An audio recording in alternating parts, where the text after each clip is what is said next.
A savage, frantic, roaring crunch of violent, happy sound that shattered the morning silence and shook the very ground of the kitchen.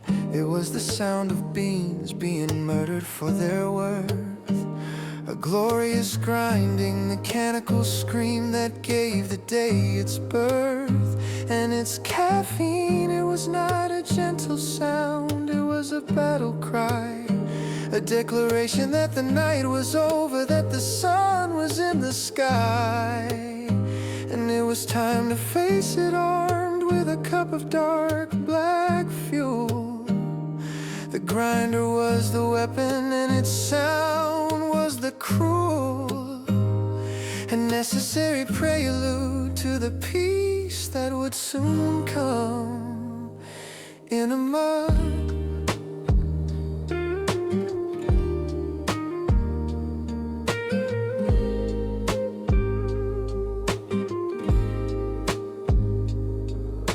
My mother was the general of this morning war. She'd measure out the beans with a practiced eye and pour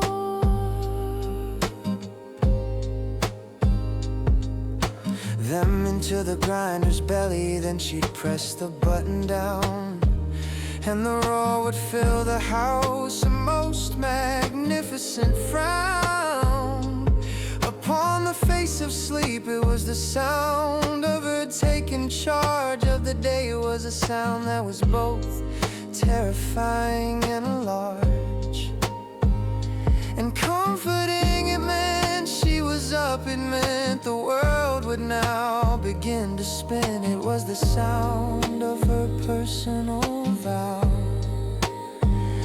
to wake us all and get us moving. It was the sound of love in its most practical and loudest and most wakeful form.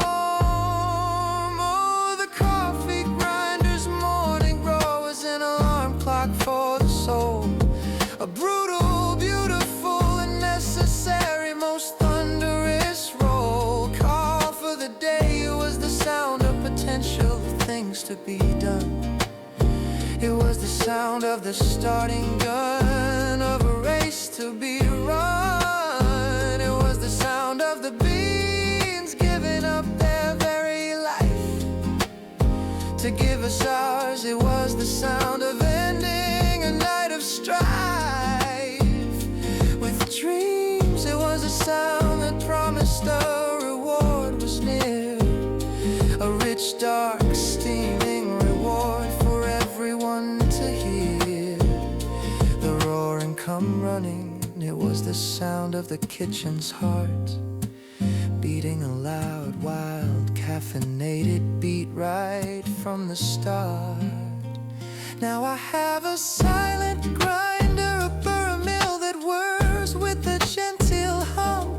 It is efficient, it is quiet, it is decidedly glum. In its lack of noise, it does the job. It grinds the beans just fine, but it lacks the ceremony, it lacks the wild, divine and angry joy of that old blade grinder scream. It lacks the power to make the morning feel like a dream that was just violently and wonderfully shattered. I miss the noise, I miss the feeling of being battered, awake by the sound of the beans being brutally slain for my pleasure.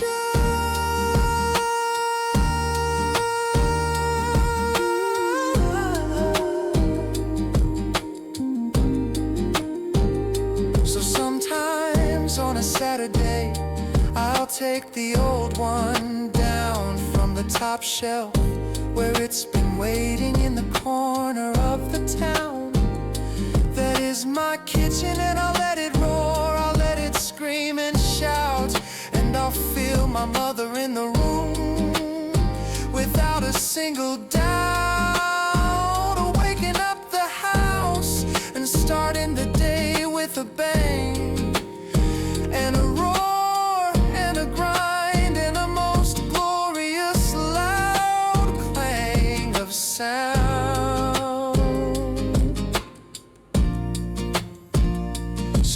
razor blade grinders and the music that they make.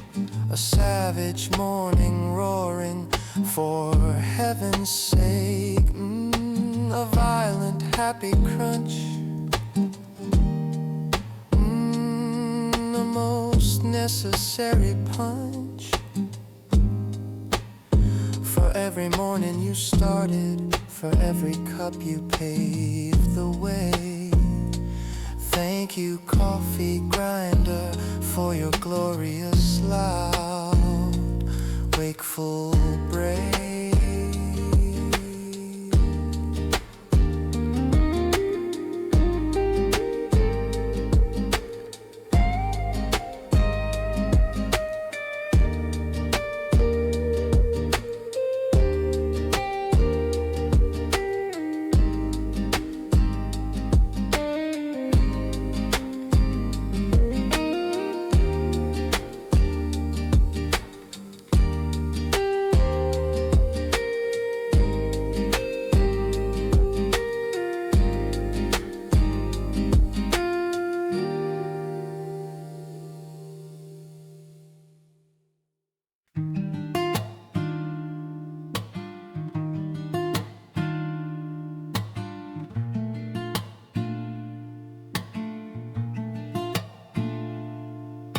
A soft, dry rhythmic tapping like a tiny wooden clock.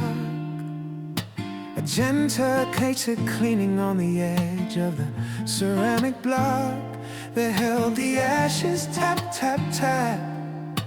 A patient, careful sound as he dislodged the dottle, the last burnt leaf, the ground. Up tobacco's remnant, it was the sound of the evening's end, the sound of a story finished, of a point he had to send home. It was the sound of contemplation, of a thought being sealed, a period made of briarwood, a quietness revealed after the talking.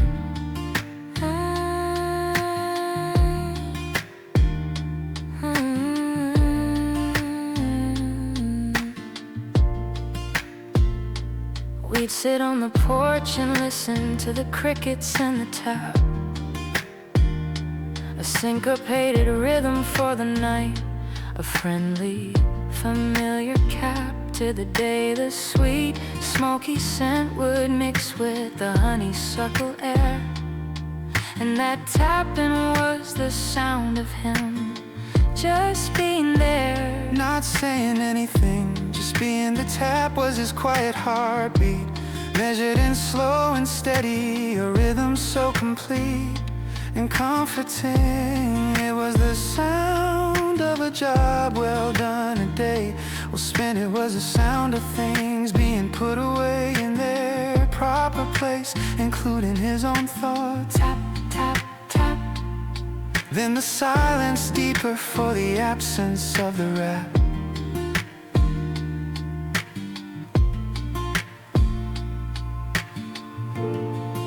Oh, the grandfather's pipe tapping on the ashtray was a beat, a soft and dry and gentle, and a most profoundly sweet sound of peace. It was the sound of a mind at rest, a soul content. It was the sound of a man who was, on the whole, at peace with his own world. It was a sound that thought a sharp edge, a sound that promised tomorrow. From the porch's ledge where he sat, it was the sound of love that didn't need to speak, the sound of a strong, quiet presence, week after week after week. A tiny wooden percussion on the night that made the whole world feel secure and everything feel right.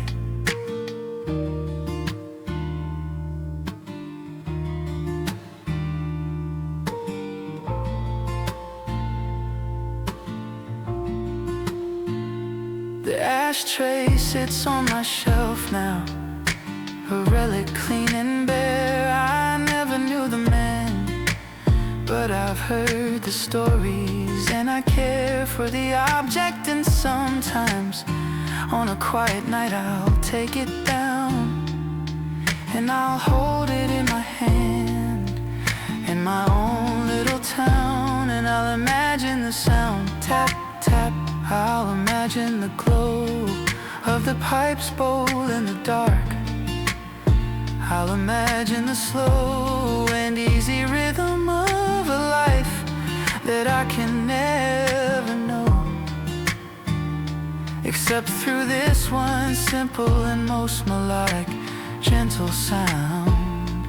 It is a sound lost to time, to health, and to new ways, but in my mind it plays and plays and plays and plays on a loop. The tapping of the pipe, the scent of the smoke in the air, the sound of a grandfather's love and his unspoken care.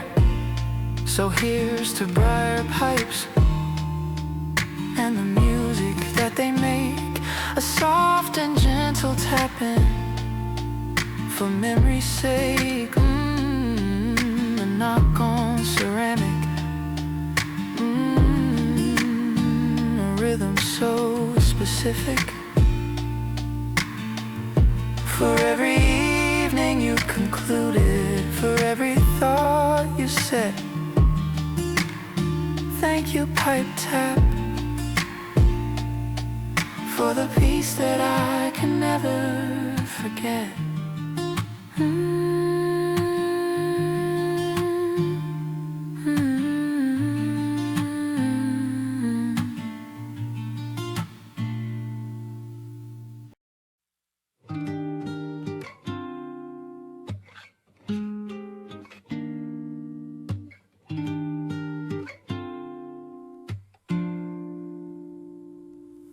The heat would click off, and the silence would feel strange at first.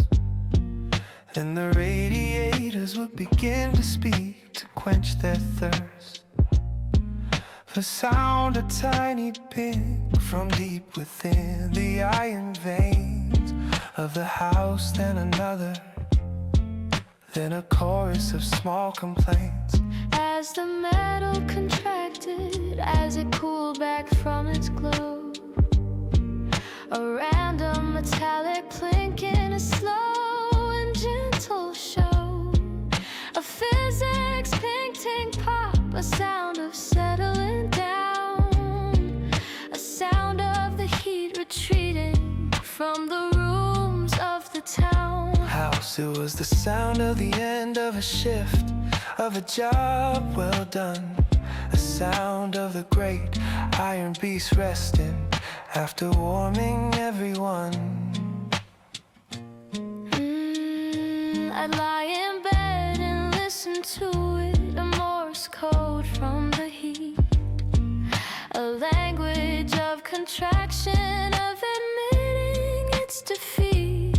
For the night it was a comforting sound, it meant the room was warm and would stay warm for a while in the heart of the winter storm. That might be raging outside, the pings and ticks were like a lullaby, a gentle random percussion underneath the winter sky that said the work is over, you can sleep now, all is well. And I would count the pings sometimes, as if under a spell of warmth and safety.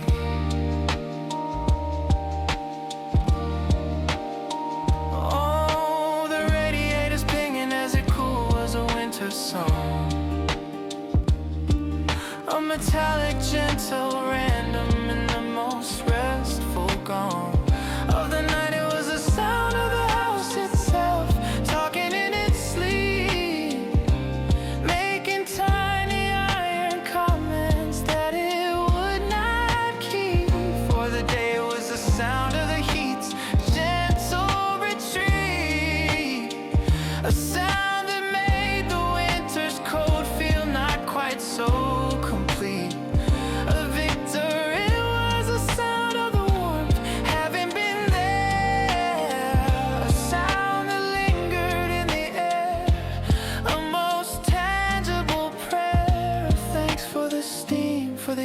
stand for the simple, radiant grace of heat, and its pinging was its quiet, cooling, peaceful face.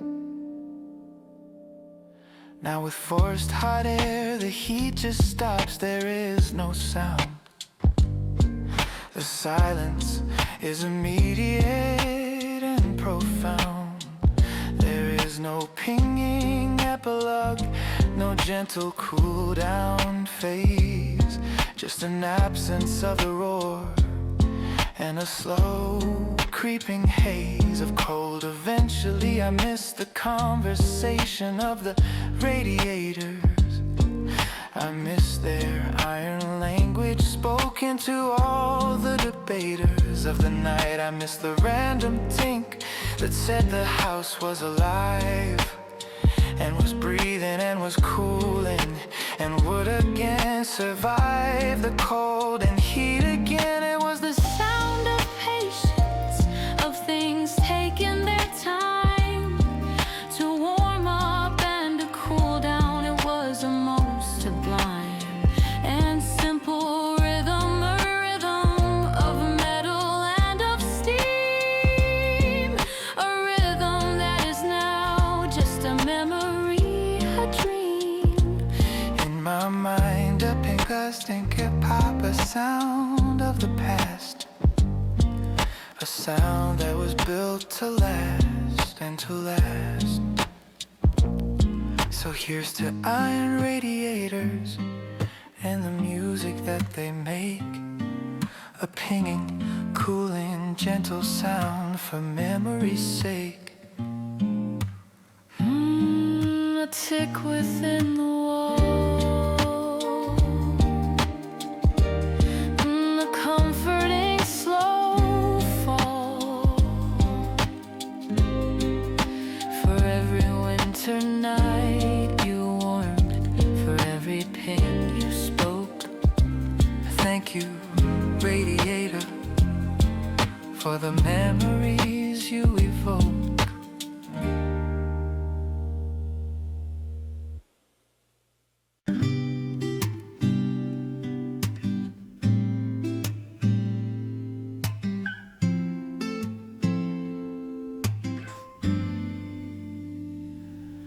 Not a slam, not a sharp, angry clap, but a soft, solid thud. A gentle, final, satisfying sound of the closing of blood and ink and paper. A sound that says the journey is now done. The last word has been read, the battle lost or won. It is the sound of the covers coming together like a sigh, a sound of completion of a world saying goodbye. To the reader, it is the sound of the end of a conversation held with an author across time, across a nation. Or more, it is a sound of respect, a sound of putting to rest a universe that lived for a while inside the reader's chest. That sound in the quiet of the night, in the pool of a lamp's light, is one of the most peaceful sounds. It marks the end of a flight of fancy. It marks the return to the real world, the real room, often with a sense of loss, often with a sense of gloom. That it's over, but also with a sense of fullness of a feast that has been consumed. The soft thud is the sound of the released spirit of the reader, coming back to their own life, back from the wars of a fantasy, back from the strife of a thrill. It is a sound of re-entry, a gentle soft landing on the shores of the familiar, of the understanding that the book is now a part of you. Oh, the sound of a book being closed is a sacred, gentle sound, a a soft, solid final thud on the night's quiet ground. It is the sound of a story settling into its place in the soul of the reader. It is a sound of grace and of gratitude. It is a sound of thank you and good night. It is the sound of turning off the lamp and turning out the light on the world that was for a few hours more real than this chair. It is the sound of a quiet, deep, and most profound affair between the reader and the read, coming to its close. A sound that every book lover knows and knows and knows. I have heard this sound all my life in my father's study late. A soft thud that meant he was done, that he would now await the sleep that comes after a good book. I have heard it from my own hands 1,000 times. It is a sound that understands the power of stories. It is not a loud sound, it is a quiet one, but it is one of the most important sounds under the sun or the moon. It is the sound of a mind being changed or expanded. It is the sound of a journey being completed as demanded by the narrative. It is the sound of the last page. And in a world of tablets where a book closes with a swipe, there is no thud, there is no weight, there is no archetype of sound to mark the ending. The silence just continues. And I miss the soft, solid, physical and gentle papery news that the story is now over, that it is time to dream of what you've read. So here's to paper pages and the music that they make, a soft final thudding sound, for heaven's sake. The covers gentle close, a sound that truly knows. For every story you have ended, for every world you've sealed, the sound of a book being closed is a sound that's truly healed.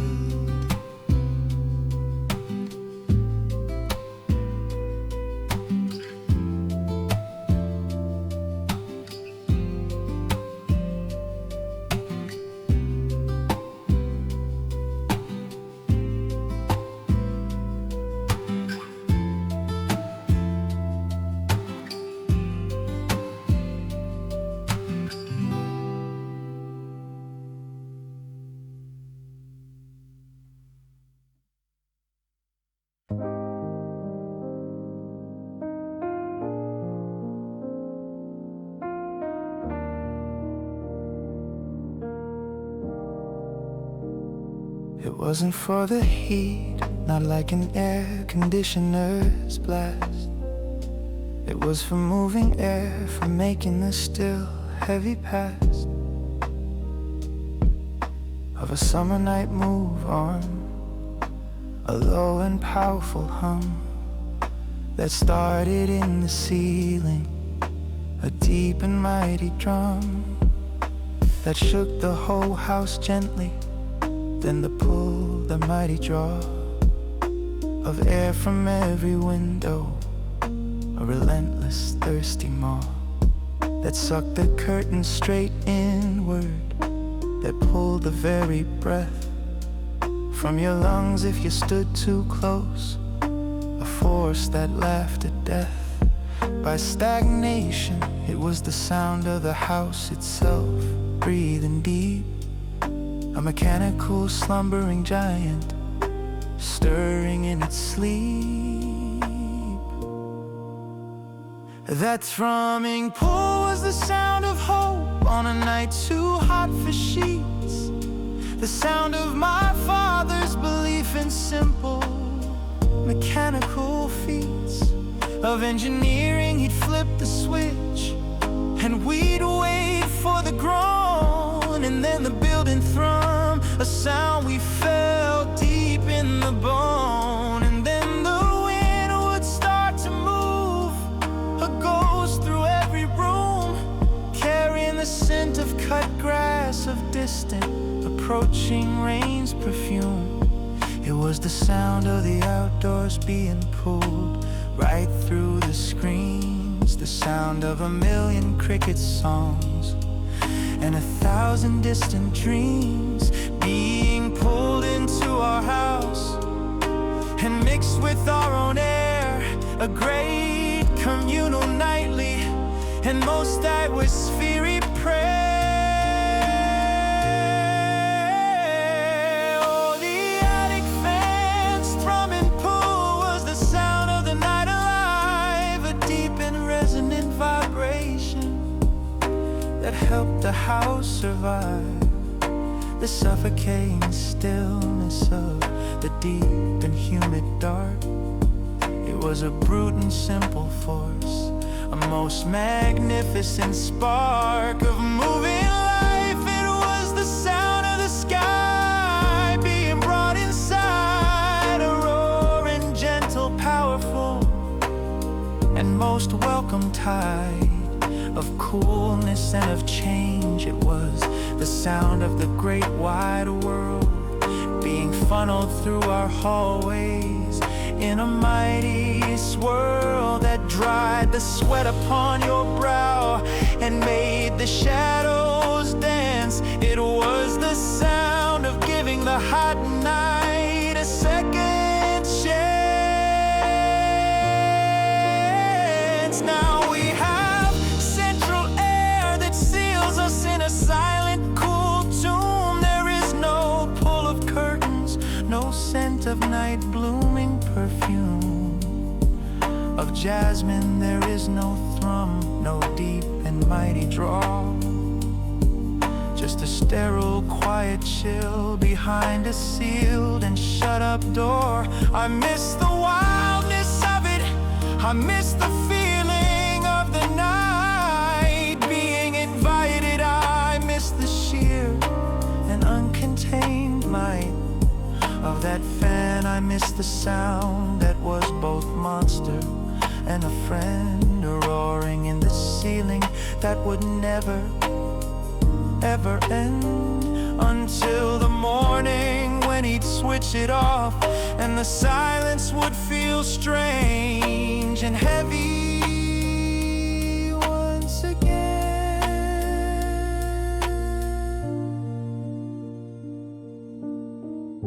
I dream of that sound sometimes. I dream I'm 10 years old and the fan is thrumming, pulling a story to be told about the power of moving on, of not just sitting still, of reaching out and pulling in whatever you will from the world. I dream of that great gasping windy breath that said the house was alive and was not afraid of death by stillness.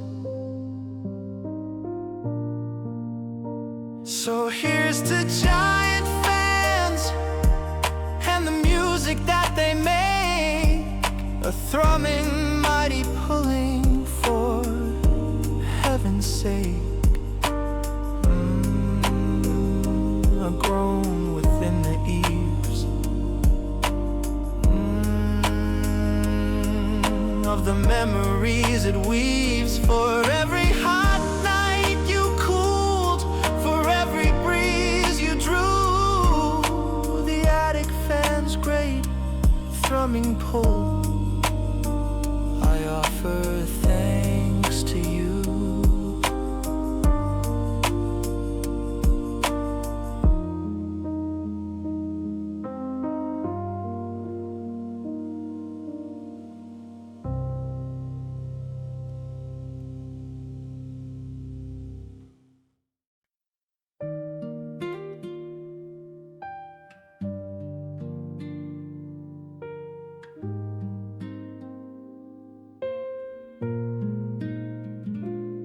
A savage, frantic, roaring crunch, a violent, happy sound that shattered the morning silence and shook the very ground of the kitchen. It was the sound of beans being murdered for their worth, a glorious grind and mechanical scream that gave the day its birth. And its caffeine was not a gentle sound, it was a battle cry, a declaration that the night was over, that the sun was in the sky, and it was time to face it, armed with a cup of dark black fuel. The grinder was the weapon, and its sound was the cruel and necessary prelude to the peace that would soon come in a mug. My mother was the general of this morning war. She'd measure out the beans with a practiced eye and pour them into the grinder's belly. Then she'd press the button down and the roar would fill the house, a most magnificent frown upon the face of sleep. It was the sound of her taking charge of the day. It was a sound that was both terrifying and large and comforting. It meant she was up, it meant the world would now begin to spin. It was the sound of her personal vow to wake us all and get us moving. It was the sound of love in its most practical and loudest and most wakeful form. Oh, the coffee grinder's morning roar was an alarm clock for the soul, a brutal, beautiful, and necessary, most thunderous roll. Call for the day was the sound of potential, of things to be done. It was the sound of the starting gun, of a race to be run. It was the sound of the bees giving up their very life to give us ours. It was the sound of ending a night of strife with dreams. It was a sound that promised a reward was near, a rich, dark, steaming reward for everyone to hear the roar and come running. It was the sound of the kitchen's heart beating a loud, wild, caffeinated beat right from the start.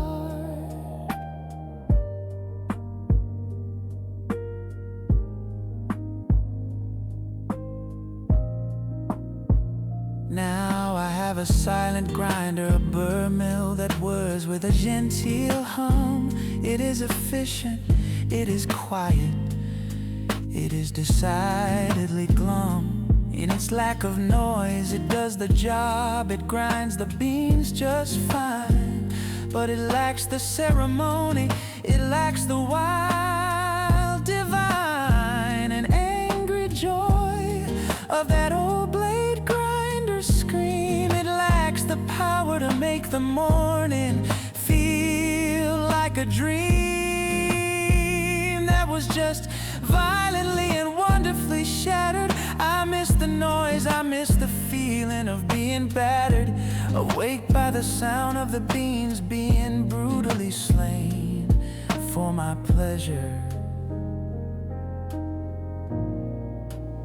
So sometimes on a Saturday, I'll take the old one down from the top shelf where it's been waiting in the corner of the town that is my kitchen, and I'll let it roar, I'll let it scream and shout, and I'll feel my mother in the room without a single doubt, waking up the house and starting the day with a bang, and a roar and a grind and a most glorious loud clang of sound.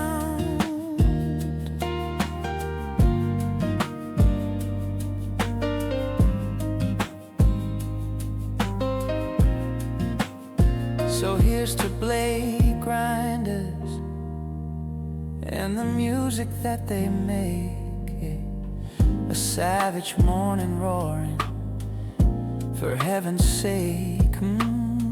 A violent happy crunch, a most necessary punch. For every morning you started, for every cup you paved the way.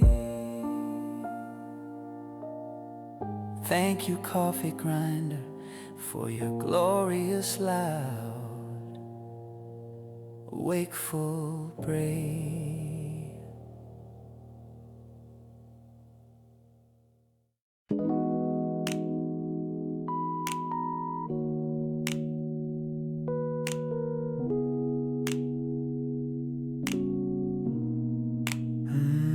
A soft, dry, rhythmic tapping, like a tiny wooden clock. A gentle glitter cleaning on the edge of the ceramic block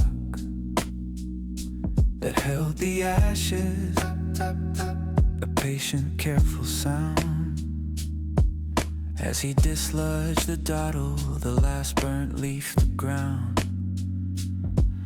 Of tobacco's remnant, it was the sound of the evening's end, the sound of a story finished, of a point he had to send home. It was the sound of contemplation, of a thought being sealed, a period made of briarwood, a quietness revealed after the talking.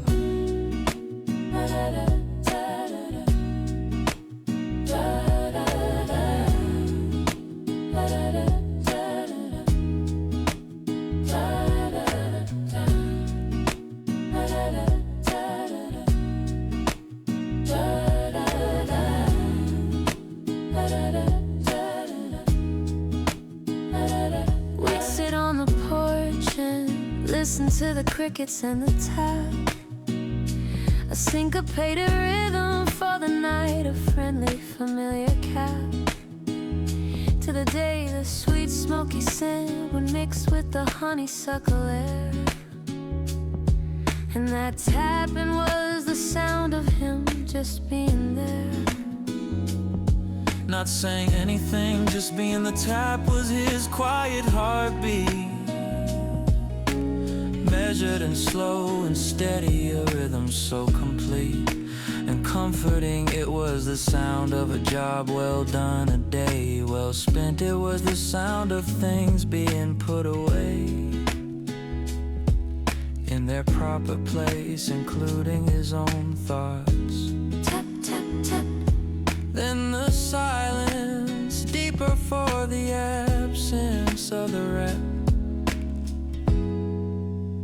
Oh, the grandfather's pipe tapping on the ashtray was a beat, a soft and dry and gentle and a most profoundly sweet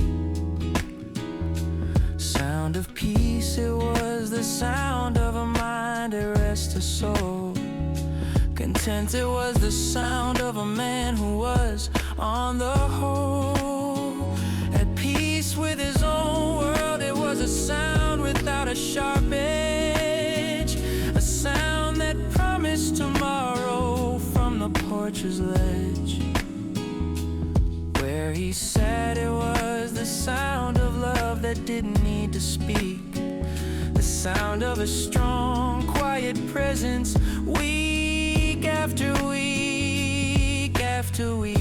A tiny wooden percussion on the night that made the whole world feel secure and everything feel right.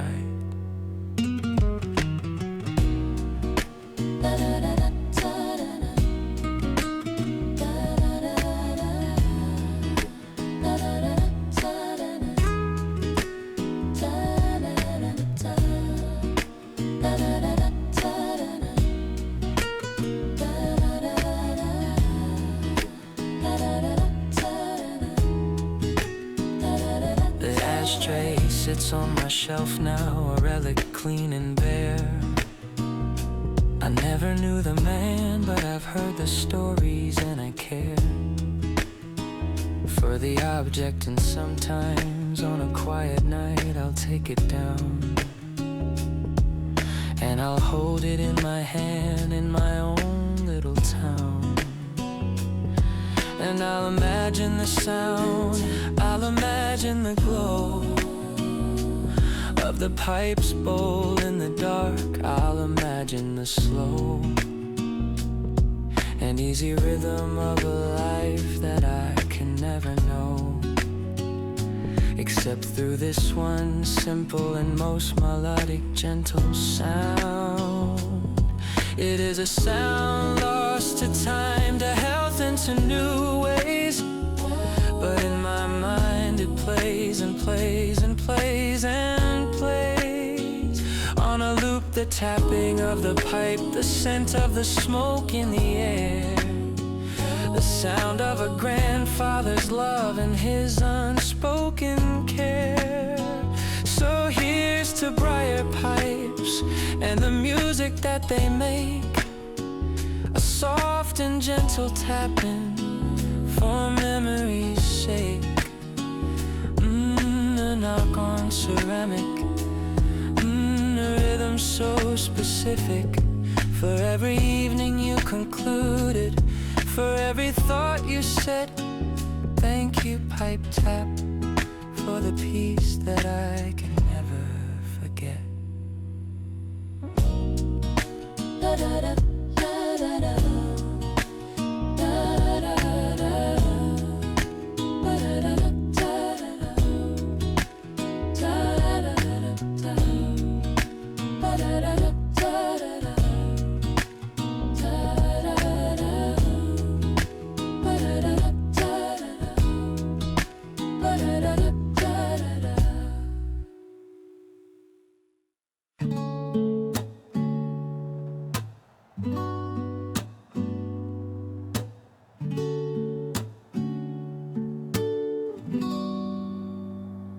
The heat would click off, and the silence would feel strange at first.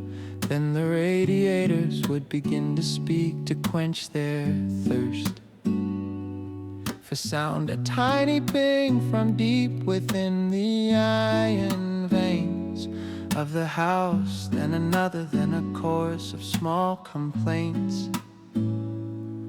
As the metal contracted, as it cooled back from its glow, a random metallic plink in a slow and gentle show of physics, ping, tink, pop, a sound of settling down, a sound of the heat retreating from the rooms of the town. House, it was the sound of the end of a shift, of a job well done, a sound of the great iron beast resting after warming everyone. I lie in bed and listen to it, a Morse code from the heat, a language of contraction, of admitting its defeat.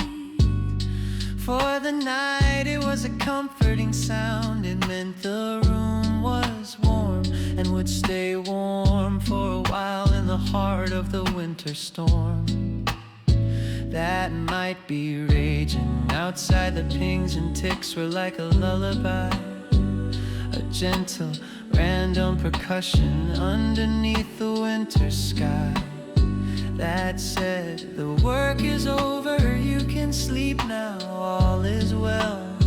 And I would count the pings sometimes as if under a spell of warmth and safety. Oh, the radiators pinging as it cooled was a winter song,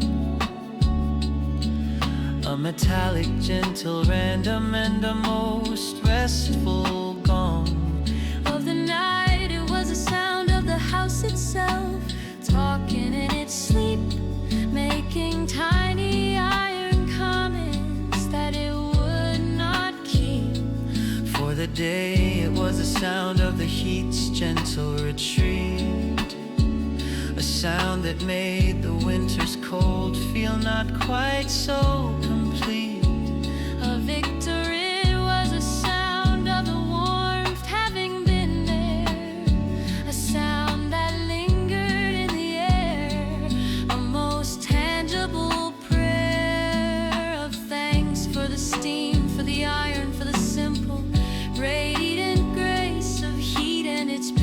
was its quiet, cooling, peaceful face. Now with forced hot air, the heat just stops, there is no sound. The silence is immediate and profound.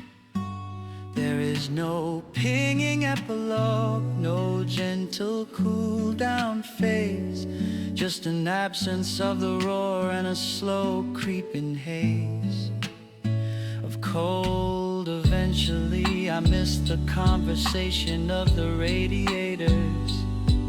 I miss their iron language spoken to all the debaters of the night. I miss the random tink that said the house was alive and was breathing and was cooling and would again survive the cold and heat again. It was the sound of patience, of things taking their time to warm up and to cool down. It was a most sublime and simple rhythm, a rhythm of metal and of steam, a rhythm that is now just a memory, a dream. In my mind, a bing, a stink, a pop, a sound of the past, a sound that was built to last and to last. So here's to iron radiators and the music that they make, a pinging, cooling, gentle sound for memory's sake, a tick within the wall. A comforting slow fall. For every winter night you warmed, for every pin you spoke. Thank you, radiator, for the memories you evoke.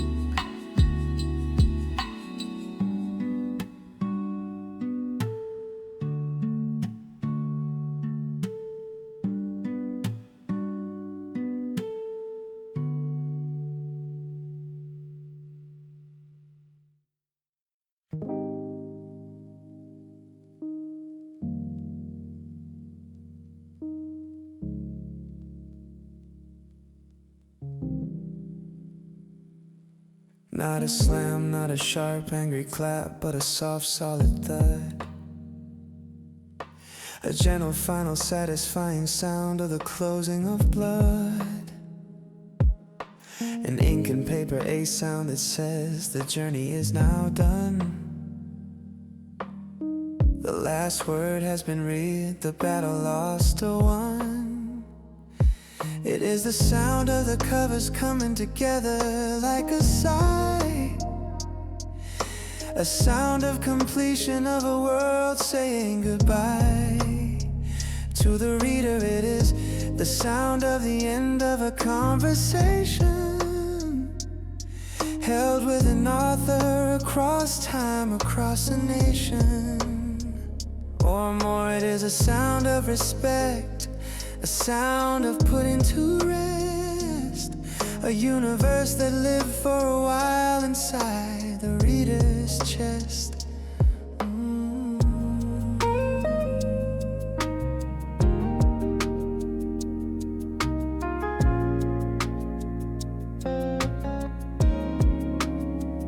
That sound in the quiet of the night, in the pool of a lamp's light, is one of the most peaceful sounds. It marks the end of a flight, a fancy. It marks the return to the real world, the real room. Often with a sense of loss, often with a sense of gloom, that it's over, but also with a sense of fullness, of a feast that has been consumed. The soft thud is the sound of the released spirit of the reader, coming back to their own life, back from the wars of a fantasy, back from the strife of a thriller. It is a sound of re-entry, a gentle, soft landing on the shores of the familiar, of the understanding that the book is now a part of you.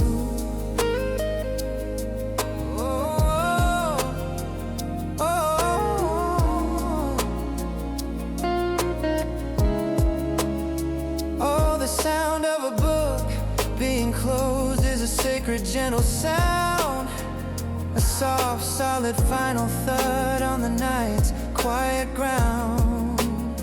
It is the sound of a story settling into its place in the soul of the reader. It is a sound of grace and of gratitude. It is the sound of thank you and good night.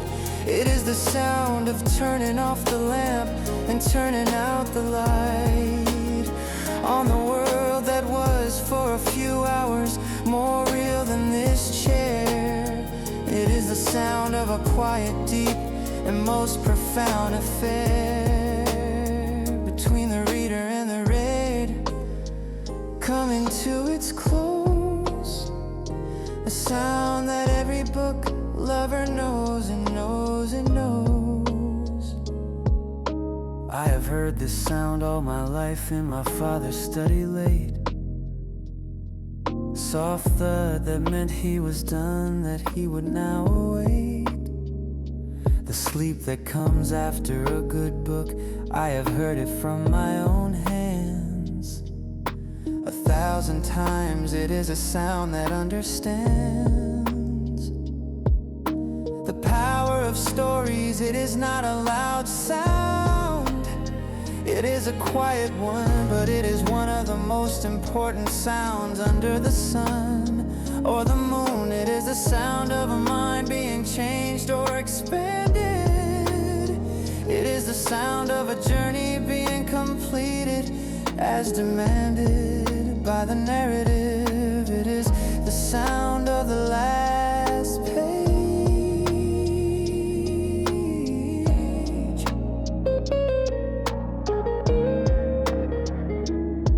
And in a world of tablets where a book closes with a swipe, there is no thud, there is no weight, there is no archetype of sound to mark the ending. The silence just continues. And I miss the soft, solid, physical, and gentle, papery news that the story is now over, that it is time to dream of what you've read. So here's to paper pages and the music that they make, a soft, final thudding sound, for heaven's sake. Covers gentle close, a sound that truly knows. For every story you have ended, for every world you've sealed, the sound of a book being closed is a sound that's truly healed.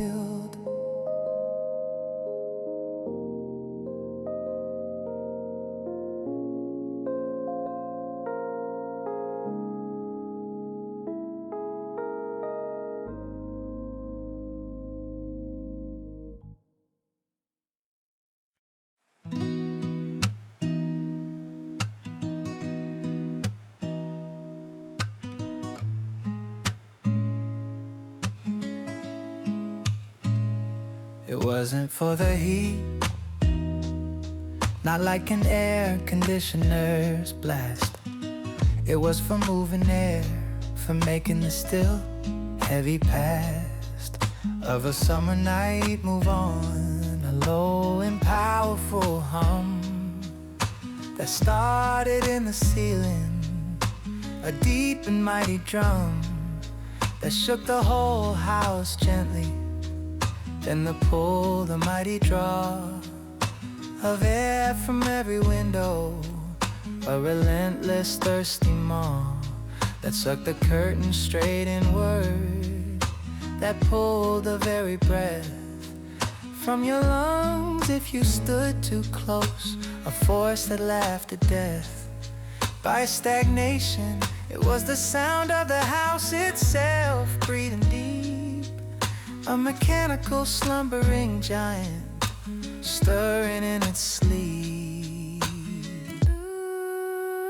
That thrumming pull was the sound of hope on a night too hot for sheets. The sound of my father's belief in simple mechanical feats of engineering. He'd flip the switch and we'd wait for the groan, and then the building thrum, a sound we felt deep in the bone. And then the wind would start to move, a ghost through every room, carrying the scent of cut grass, of distant approaching rain's perfume. It was the sound of the outdoors being pulled right through the screens, the sound of a million cricket songs and 1,000 distant dreams being pulled into our house and mixed with our own air. A great communal, nightly, and most apple-sleep prayer. Oh, the attic fan's thrumming pull was the sound of the night alive, a deep and resonant vibration that helped the house survive the suffocating stillness of the deep and humid dark. It was a brute and simple force, a most magnificent spark of moving life. It was the sound of the sky being brought inside, a roaring, gentle, powerful, and most welcome tide of coolness and of change. It was the sound of the great wide world being funneled through our hallways in a mighty swirl That dried the sweat upon your brow and made the shadows dance. It was the sound of giving the hot night a second chance. Now we have central air that seals us in a silent, cool tomb. There is no pull of curtains, no scent of night blooming perfume of jasmine. There is no thrum, no deep and mighty draw, just a sterile, quiet chill behind a sealed and shut up door. I miss the wildness of it, I miss the feeling of the night being invited in. I miss the sheer and uncontained might of that fan. I miss the sound that was both monster and a friend, a roaring in the ceiling that would never ever end until the morning when he'd switch it off and the silence would feel strange and heavy once again. I dream of that sound sometimes. I dream I'm 10 years old and the fan is thrumming, pulling a story to be told about the power of moving on, of not just sitting still, of reaching out and pulling in whatever you will from the world. I dream of that great gasping windy breath that said the house was alive and was not afraid of death. By stillness, so here's to giant fans and the music that they make, a thrumming, mighty pulling for heaven's sake, a groan within the ease of the memories it weaves. For every hot night you cool, for every breeze you drew, the attic fan's great. Thrumming pull, I offer thanks to you.